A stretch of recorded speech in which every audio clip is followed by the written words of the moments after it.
personne se limite à la lecture naturelle des Écritures. Mais non, ça ne donne pas la vie. C'est la compréhension spirituelle, c'est la révélation qui est dedans qui donne la vie.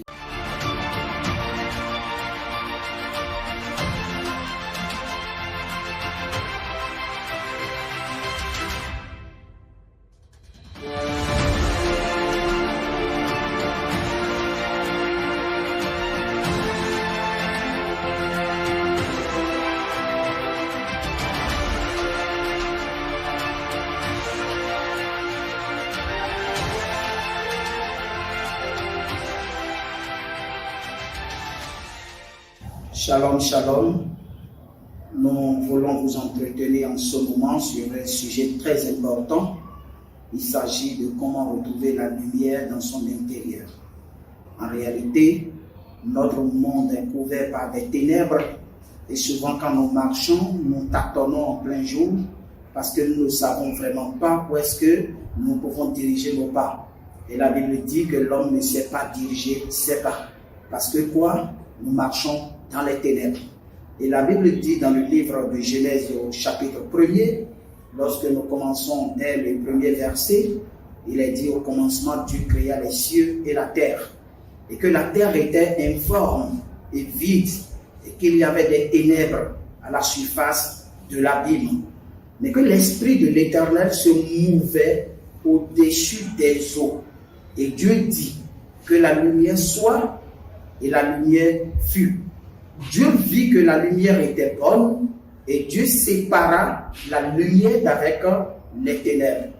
Dieu appela la lumière jour, il appela les ténèbres nuit, il y eut soir, il y eut matin. Ce fut le premier jour de la création. En réalité, lorsque nous prenons la Bible dans son entièreté, elle ne nous renseigne pas sur la création de l'homme ni de l'univers, mais la Bible nous renseigne plutôt sur la restauration de l'humanité. Alors donc, lorsque nous lisons dans les Saintes Écritures, nous avons du commencement à la fin divers sujets et événements qui décrivent le moyen par lequel Dieu restaure l'homme.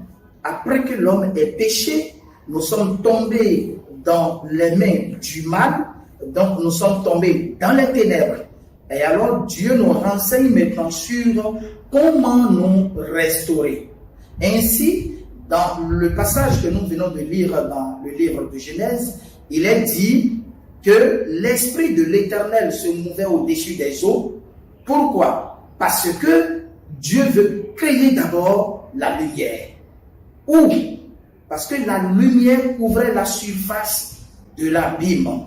Lorsque nous lisons ce que le prophète Jérémie a dit dans Jérémie 4, le verset 22 au verset 23, il dit « Certainement mon peuple est fou, il ne sait pas discerner le bien, l'homme ne connaît pas faire le bien. » Et il est dit dans ce texte que l'homme est habile seulement pour faire le mal. Et le verset 23 dit « Et je regarde la terre, elle était informe et vide. » Et la lumière du ciel, la lumière de la terre a disparu. Ça veut dire quoi? Que l'humanité tâtonne et que l'humanité marche dans les ténèbres. Et ceci fait que nous ne savons plus ce qui est bien, nous ne savons plus ce qui est mal. Et vous savez, quand une personne marche dans les ténèbres, on ne peut pas le blâmer pour avoir déposé ses pieds sur des tessons de bouteilles. On ne peut pas le blâmer pour avoir mettre ses pieds dans des déchets, dans des défécations, et tout ceci simplement parce qu'il marche dans les ténèbres. Et souvent nos comportements, notre manière de penser, de croire, de parler et nos actions dans la vie reflètent ce que nous sommes en réalité dans les ténèbres. Voyez un peu, lorsque nous lisons le livre de Psaume 64, le verset 7 dit que le cœur de l'homme est un abîme. Si le cœur de l'homme est un abîme, et que dans le livre de Genèse, il est dit que les ténèbres couvraient l'abîme, allez-y comprendre quelque chose. Ça veut dire que le cœur de l'homme est rempli de ténèbres. Nous avons une source d'inspiration ténébreuse. nous puisons nos pensées, nos imaginations, nos réflexions d'une source de ténèbres. Notre cœur est plongé dans les ténèbres et nous ne pouvons pas discerner la volonté de Dieu. Nous ne sommes pas dans la lumière, nous ne voyons pas la lumière. Vous allez comprendre que lorsque Genèse 1, verset 1 à 5 parle de la lumière, lorsque nous allons au verset 14 au verset 19, il est encore dit que Dieu fit deux grands luminaires. Le plus grand luminaire pour présider au jour, le plus petit luminaire pour présider à la nuit. Et nous avons encore là la lumière. Mais quelle lumière? La lumière du jour, le soleil et la lune. Mais la première lumière dont il a été mention dans les 5 premiers chapitres, dans les 5 premiers versets de Genèse, chapitre 1, il s'agit là d'une lumière spirituelle qui éclaire notre intérieur. Mais quand est-ce que cette lumière a apparu? Parce que la Bible dit, Dieu dit que la lumière soit et la lumière fut. Quand l'Esprit de Dieu se mouvait au-dessus des eaux. D'où venaient les eaux sur lesquelles l'Esprit de Dieu se mouvait? Il est important de le savoir. Les eaux spirituelles représentent la parole de Dieu, sous lesquelles l'Esprit de Dieu se mouvait, ce qui va donner naissance à la lumière. Il en sera de même pour nous, pour recevoir la lumière dans nos cœurs, afin que l'abîme de notre cœur, et dans lequel les ténèbres se manifestent, puissent recevoir la lumière de Dieu.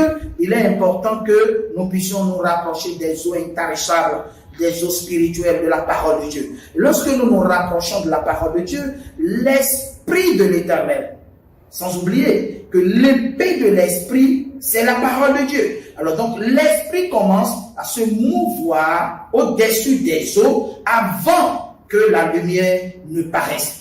Quiconque s'approche de la lumière, quiconque s'approche de la parole de Dieu, recevra dans son intérieur la grande lumière. La Bible dit dans Psaume 119, verset 105, il dit, ta parole est une lampe sous mes pieds, une lumière sous mes sentiers. Ça veut dire quoi? Que toutes les fois que nous nous rapprochons de la parole de Dieu, nous recevons la lumière spirituelle de Dieu dans nos cœurs et les ténèbres de nos cœurs se dissipent. Les ténèbres disparaissent de nos cœurs et ainsi la lumière se positionne dans notre cœur. Et c'est ce moyen de restauration que Dieu est en train de révéler dans le livre de Genèse. Lorsque nous lisons le livre de Jean chapitre 1, le verset 4 dit quoi? Déjà du verset 1er, il est dit au commencement était la parole. La parole était avec Dieu, la parole était Dieu, la parole s'est faite chair. On dit en elle était la vie et la vie était quoi? La lumière des hommes. Alors donc, quand Christ a pris corps et qu'il est venu dans le monde, c'était pour éclairer notre cœur. Aujourd'hui, lorsque nous prêchons le Christ, nous ne prêchons pas une religion, nous ne prêchons pas des cérémonies, nous ne prêchons pas un culte, nous ne prêchons pas une façon de faire, nous prêchons la lumière qui était au commencement avec Dieu et qui était descendue dans le monde pour éclairer l'humanité. Pour que nous puissions retrouver le chemin qui mène vers Dieu, nous avons quand même besoin de la lumière, comme dans le monde. Avant de quitter un point T pour un autre point, surtout dans la nuit, nous avons besoin de suivre des lampadaires, nous avons besoin d'une torche, nous avons besoin d'une lampe, nous avons besoin d'une lumière pour éclairer notre chemin. Il en est de même dans le spirituel. La Bible dit, dans Matthieu chapitre 4, lorsque nous lisons les versets 16 et la suite, il est dit que, à cause de la présence de Jésus dans ce territoire, tous ceux qui étaient dans les régions de la mort ont trouvé une grande lumière. D'où venait cette lumière? Dans la personne de Jésus-Christ. Jésus n'est pas un individu, il n'est pas un juif. Jésus n'a pas d'ethnie, il n'a pas de peuple, il n'a pas de continent. Jésus est une personne spirituelle qui est descendue du ciel. Il existait avant la création du monde. Il existait avant toutes choses. C'est grâce à lui et pour lui que toutes choses ont été créées par le Créateur. Et donc lui, lorsque l'homme a chuté et est tombé dans les ténèbres, c'est lui qui est venu éclairer l'humanité. Alors donc, accepter Jésus n'est pas synonyme de s'intégrer ou d'adhérer à une religion, n'est pas synonyme d'un culte religieux, Mais non, Jésus-Christ, c'est une vie, c'est une lumière. Quand il rentre dans nos cœurs, il éclaire notre intérieur et nous donne une source d'inspiration intarissable et spirituelle. Et comme ça, nous recevons de nouvelles idées à travers le Christ, à travers la lumière. Nous recevons aussi nos inspirations, nos pensées, nos réflexions, notre imagination, notre raison, notre intelligence. Tout est éclairé par la lumière spirituelle de la parole de Christ. Et comment retrouver cette lumière? La Bible dit dans le livre de 2 Pierre, c'est l'apôtre Pierre qui parlait, dans son chapitre 1 au verset 19, il dit,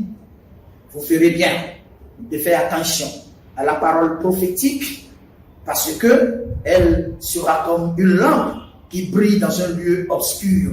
Donc, la parole de Dieu est une lampe qui brille dans un lieu obscur. Où se trouve ce lieu obscur? C'est dans nos cœurs. Pourquoi nous avons de mauvaises pensées? Pourquoi nous avons de mauvaises inspirations? Pourquoi nous avons de la méchanceté, de l'animosité? Pourquoi nous avons la férocité, la brutalité? C'est parce que notre cœur est ténébreux.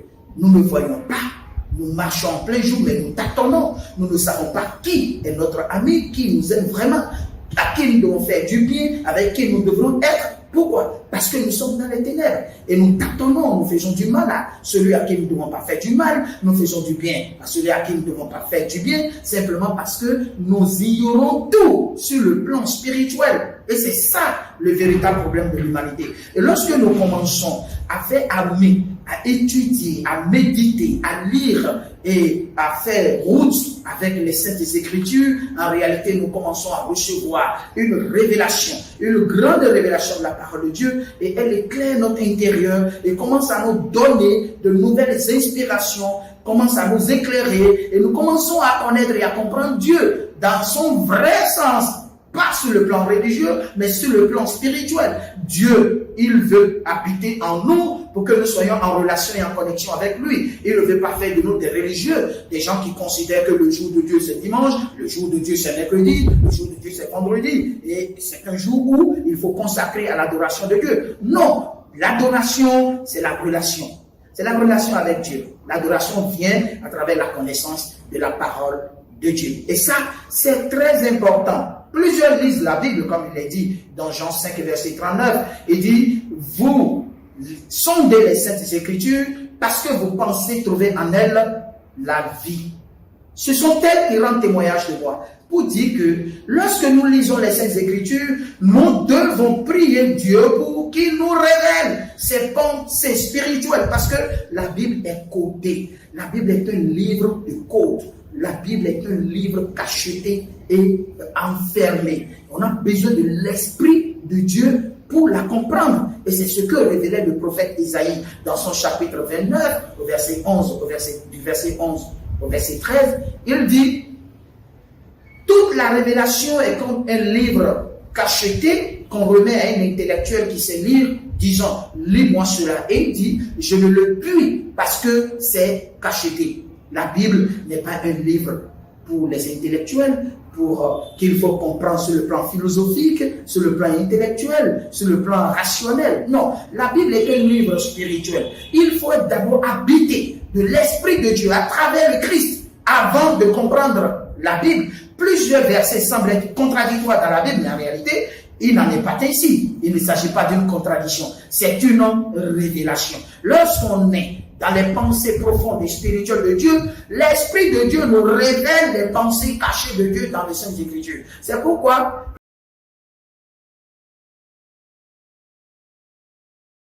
plusieurs personnes se limitent à la lecture naturelle des Écritures. Mais non, ça ne donne pas la vie.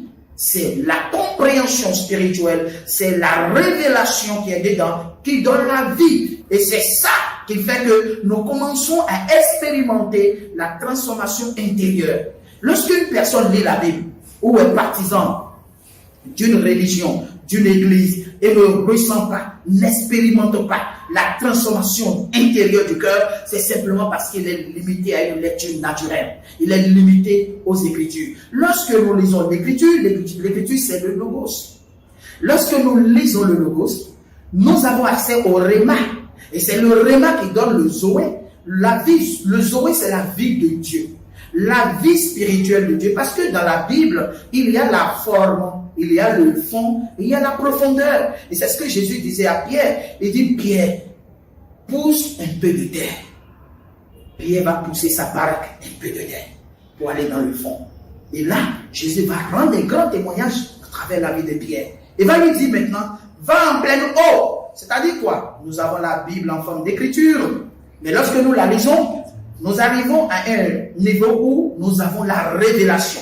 La révélation nous permet de tomber dans la vie de Dieu. Et c'est cette vie-là qui fait de nous la ressemblance de Dieu. Parce que quoi? Nous avons déjà perdu la ressemblance de Dieu. Nous ne réfléchissons pas comme Dieu, nous ne pensons pas comme Dieu, nous ne parlons pas comme Dieu, nous n'avons même pas la foi comme Dieu, nous sommes complètement déconnectés, déchus, perdus. Et pour retrouver cette ressemblance avec Dieu et nous reconnecter avec Dieu, nous avons besoin d'avoir la révélation des Saintes Écritures. Frères et sœurs, je vous exhorte, lorsque vous devez lire la Bible, priez, dites simplement, Seigneur, tu as quelque chose certainement à me révéler dans ce que je vais lire maintenant. Et tu te concentres, tu commences à faire une méditation. L'Esprit de Dieu va te révéler quelque chose. Peut-être même dans un compartiment de ta vie, quelque chose ne va pas. Dieu a quelque chose à te reprocher. Dieu a quelque chose à éclairer dans ta vie. Et tu ne le savais pas. En s'approchant des Saintes Écritures, l'Esprit de Dieu va te révéler. En réalité, tu as toujours cru que tu es bon. Mais il y a un côté dans ta vie où Dieu te reproche quelque chose. Ce jour-là, l'Esprit de Dieu va te révéler ce compartiment-là. Tu vas couler les larmes, tu vas pleurer, tu vas solliciter Dieu, tu vas supplier Dieu de venir à ton secours, au secours de ton incrédulité. Et comme ça, tu vas ressentir une transformation intérieure. Et la vie, l'Esprit de vie va t'habiter. Et désormais, tu vas être une personne de Dieu. Je prie, afin que toi qui me suives en ce moment, tu reçoives la grâce de cette puissance-là. La révélation de la parole et qu'elle commence à te transformer depuis l'intérieur et que tous les compartiments de ta vie où Dieu te reproche quelque chose, que tout cela soit éclairé au nom de Jésus. Recevez la grâce de Dieu. Shalom, shalom, shalom. Que la paix soit avec vous au nom de Jésus. Amen. Et depuis je marche selon ma voie, je suis égaré. Amène-moi sur ta parole. Je veux marcher jusqu'à toi. Ramène-moi sur ta parole.